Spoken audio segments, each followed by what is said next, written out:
the general debate on the future of non-league football. For the benefit of the House, I remind colleagues that after the proposer has finished his speech, there is a limit of 5 minutes on each backbench speech, and there is an informal hope or expectation that the honourable gentleman for Hereford and South Herefordshire will be able to confine his remarks to approximately 10 minutes or thereabouts. But I am in the hands of the honourable gentleman. Mr. Jesse Norman. Thank you very much indeed, Mr. Speaker, and I shall endeavour to comply with that informal guidance. First of all, may I thank all those who have supported this important debate on the future of non-league football. May I thank the Backbench Business Committee and colleagues across the House today for taking part, and also for other work they've done on football issues. The Culture, Media and Support Select Committee, Supporters Direct have been a tremendous additional help. And above all, I'd like to thank the Hereford United Supporters Trust, Hereford United Independent Supporters Association, the dozens of Herefordians who shared their feelings and views with me, and the thousands more who have poured their passion and their commitment into the local game in Herefordshire over many years. You don't have to be a football supporter to know how important this game is to the people of Great Britain. Every week during this season, hundreds of thousands of people turn out to watch Premiership and Football League games, while millions more watch at home or catch up with the highlights. Football is the lifeblood of many of our towns and cities. It is what parents and kids do on a Saturday afternoon. It's the subject of endless banter and gossip during the week. But the Premiership and the Football League are just the glamour at the top. There is huge activity below the surface in non-league and grassroots football.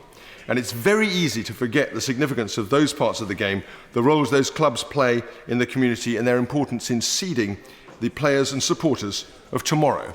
And this carries with it a crucial point, that football clubs are not purely private organisations. They are not merely the private playthings of their owners. No, they are public as well. What gives the clubs their life and their energy, even in the Premiership, is the passion and the love of their fans. Supporters who turn out every week, who yell their heads off at the match, who make the trek to away games, who buy the season tickets and merchandise.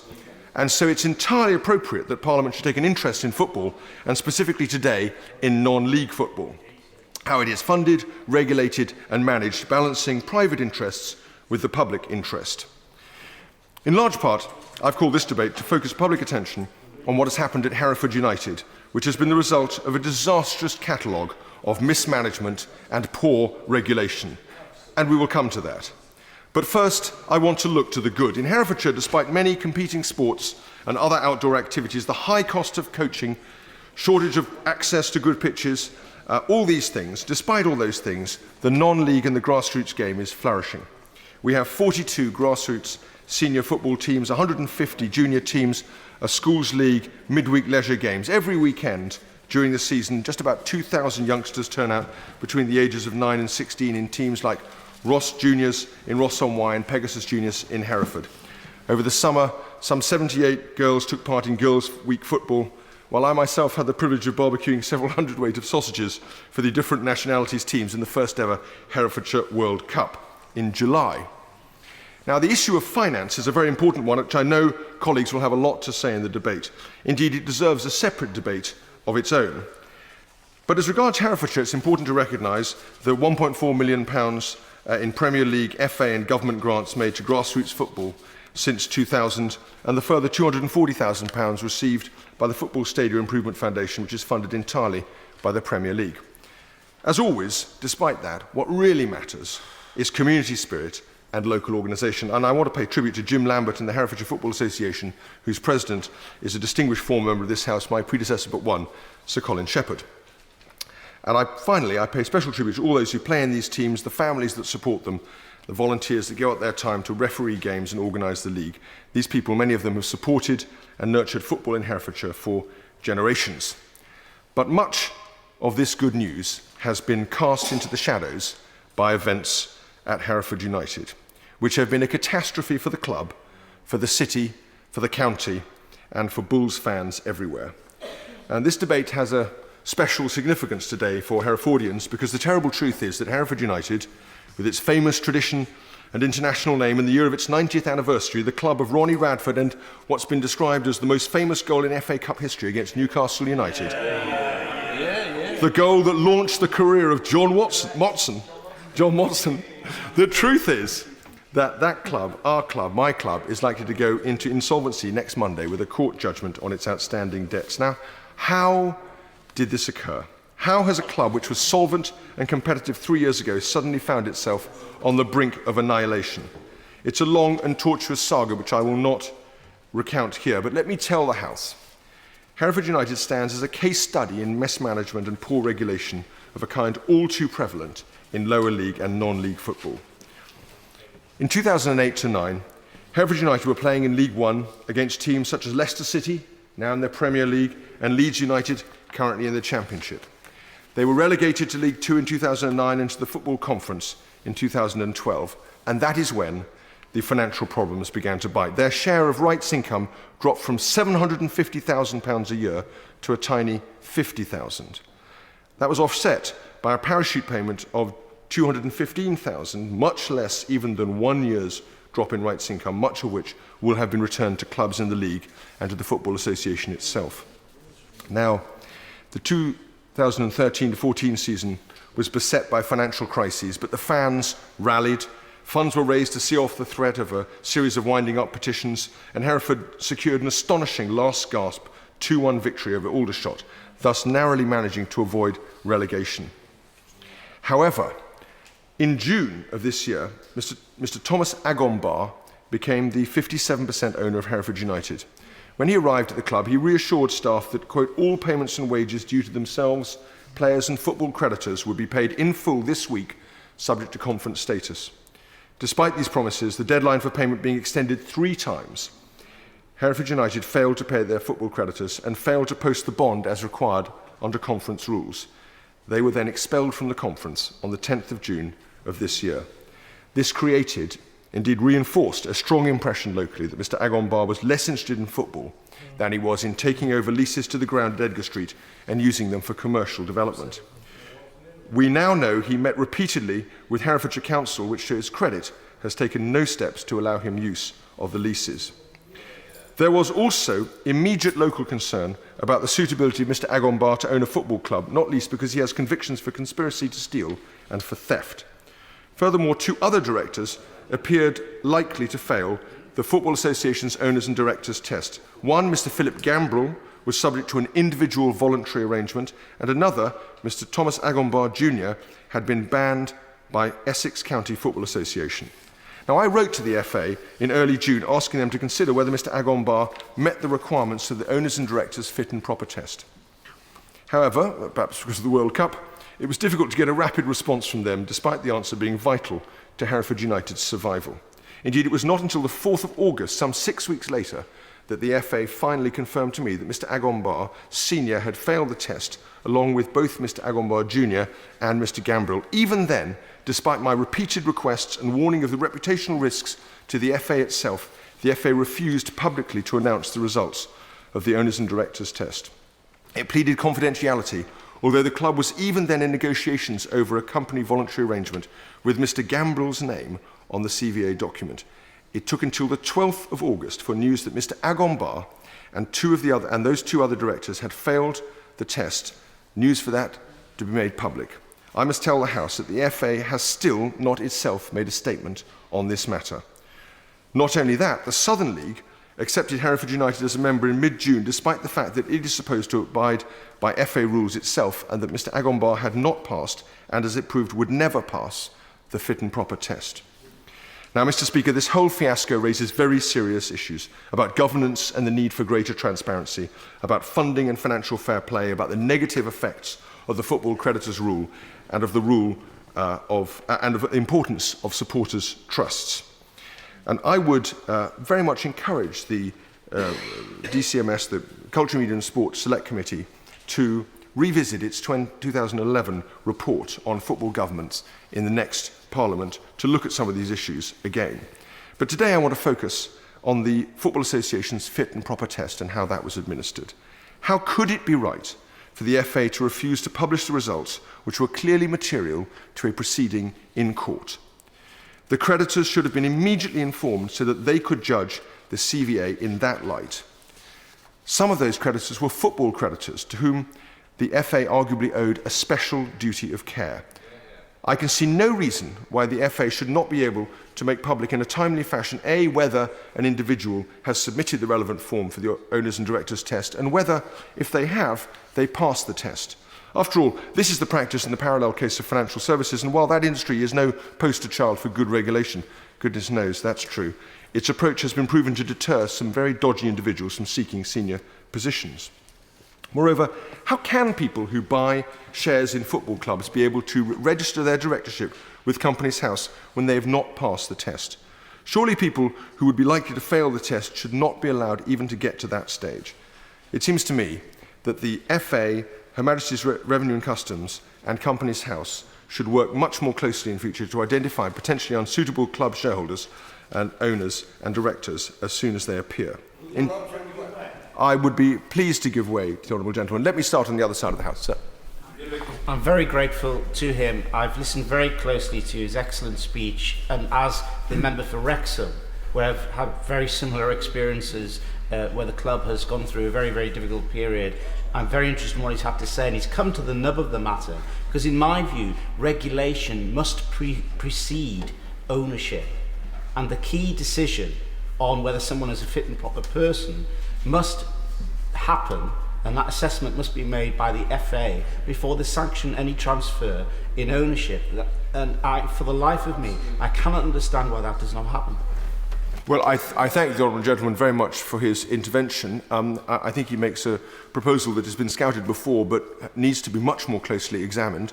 And there is a tie into a wider question of whether or not there should be a licensing regime for clubs, which I think is also very worth exploring. Let me yield to the other gentleman. I'm most grateful to my old friend, and I think he's doing a fantastic job at laying out this really sad story of mismanagement. And can he tell the House whether he agrees with me that the FA's failure lets down not football, but the people we all represent, the people who go every week, the people who really care, and it's them that have been most bitterly let down, some of whom actually work for the club and will not receive the money they're owed. Well, I'm afraid it's true, as my honourable friend for North Herefordshire knows very well, that many of the creditors, including football creditors at Hereford United, are likely never to be paid out at all.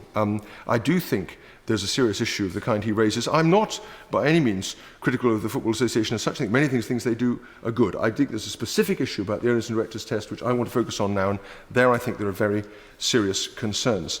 Yeah, I'd be honoured to, yes. I'm very grateful to the honourable gentleman. He's making a very powerful case.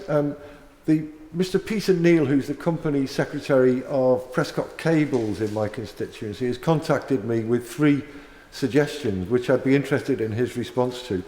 The first is that non-league matches below conference level should be exempt on admissions from VAT. And secondly, that non-league clubs could automatically be given exemption from business rates. And finally, that the government could look at the community amateur sports club scheme to see whether greater flexibility could be put into that to help clubs in the way he's describing them.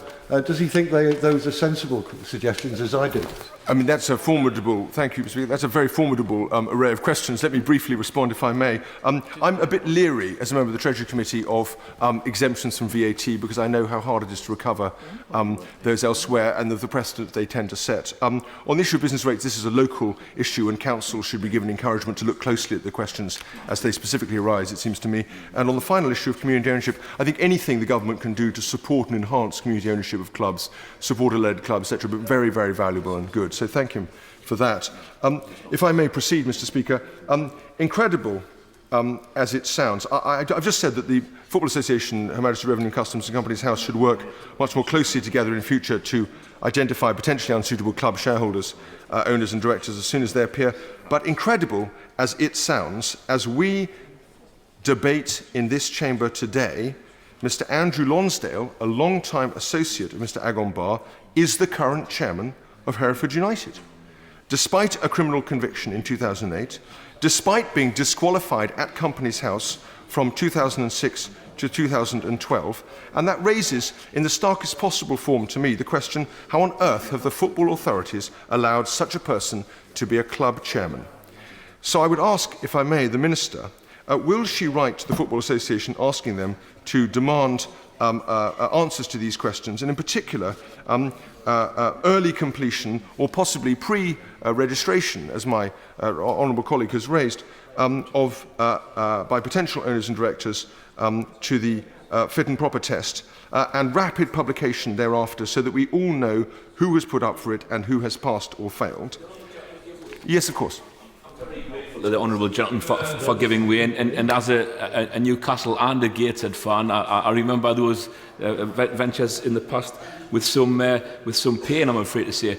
I'm just wondering, because of the lack of oversight and because of the lack of transparency that in essence he's suggesting that the FA have been involved in, does he not think that the FA itself is guilty of what it often accuses of others of doing, that is bringing the game into disrepute by their lack of oversight of football management?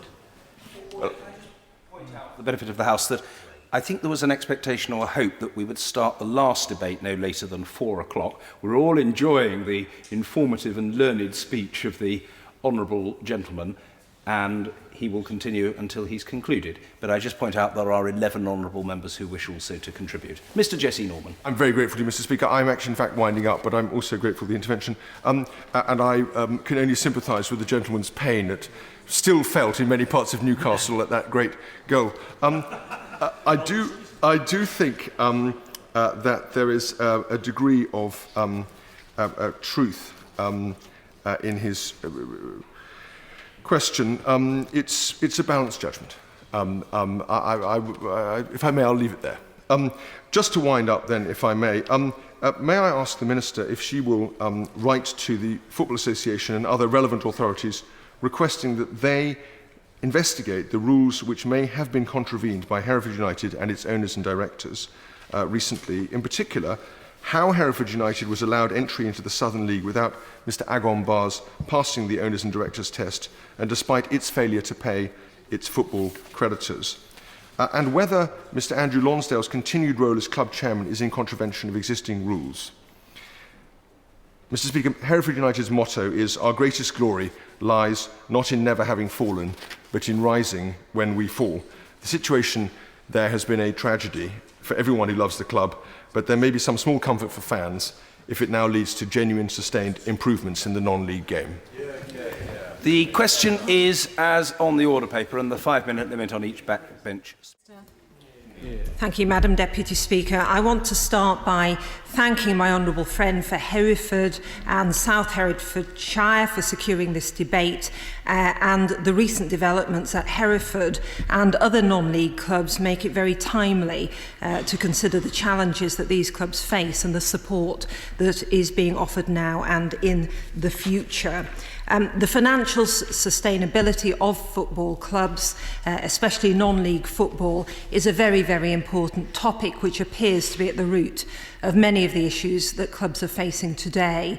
I know that the FA's governance and regulation divisions are aware of the pressures that clubs are under, and they continue to look for what improvements can be made to support clubs directly and indirectly, and to assess how regulation and the structure surrounding regulation can be improved. Over recent years, many changes have been made to non-league football and the regulatory environment in which clubs operate. And whilst these rules may seem to some to be quite interventionist, the encouragement of regular reporting has certainly seen clubs at this level generally becoming more financially stable. Many honourable members have spoken today with great passion about their local clubs and, of course, about their loyal fans. And I want to respond to as many of the points and questions that have been put to me as possible. There is very, very little time, so I'm going to have to gallop through, but I shall do my best. My honourable friend for Hereford and the Wyre Forest and other honourable members and the member for Holton all raised the issue issue about close working relationships, the effectiveness of the owners and directors test and transparency, and of course the football creditors rule was also raised. And I can say that concerning relationships, the ODT and transparency, there's clearly ongoing concerns about the efficacy of these rules, and I am very happy indeed to ask the FA, who I do meet with on a regular basis and who I am seeing this week, to actually review and look again at the owners and directors test to see if any improvements can be made, to see if any sharpening can be made. And I'm also happy to look to see if any of the powers, such as those conferred to Ofcom and referred to by my honourable friend for Folkestone and Hythe in a debate earlier this week on Coventry City Football Club, might indeed help. In relation to the narrowing or abolition of the football creditors rule, which has also been mentioned, there's no plan to legislate in relation to this. The industry are taking steps that need to be made themselves, and I do hope that the financial fair play rules in the leagues and the financial sustainability requirements imposed in non-league football will actually reduce the dependency on the creditors rule that is actually used relatively infrequently. Honourable members for Hayes and Harlington and Stalybridge and Hyde, who I know has had to leave, spoke about financial support from the Premier League and others trickling down. And my view is that the redistribution of income is a matter, of course, for the PL and the FA. It's not a matter of government, but we would, of course, support and encourage any measure that strengthens the financial sustainability of clubs at all level. My friend, the Honourable Member for Cleethorpes, spoke of Grimsby Town and Grimsby Town's place within the local community and their role as a local partner for delivering the National Citizens Scheme, which sounds very interesting indeed. He's asked me on a number of occasions to visit him in Cleethorpes and to perhaps watch a game at Grimsby Town, and I will certainly look into this. And I'm delighted that Grimsby are playing such a key role in the community, and I think this is further evidence of how much more these clubs provide well beyond football. My honourable friend for Salisbury also referred to the owners and directors test as inadequate rubber stamping exercise, making a mockery of the FA. I'm sure they are listening. Clearly, Salisbury have had a very, very difficult summer, and I do understand my honourable friend's frustration. I also understand supporters and fans' frustration. But the ODT is not a rubber stamping exercise. It does set out disqualification criteria that prevent certain individuals, from taking control of football clubs. And I can assure my honourable friend and the House that not all prospective owners are able to pass that test. But as I've said, I will ask the FA to review the working of the ODT and to see if more can be done to protect clubs from these various challenges. My honourable friend for Salisbury also referred to money for vase or vase and trophy competition, and I would again repeat that redistribution is not a matter for government, it's a matter for the FL and the FA.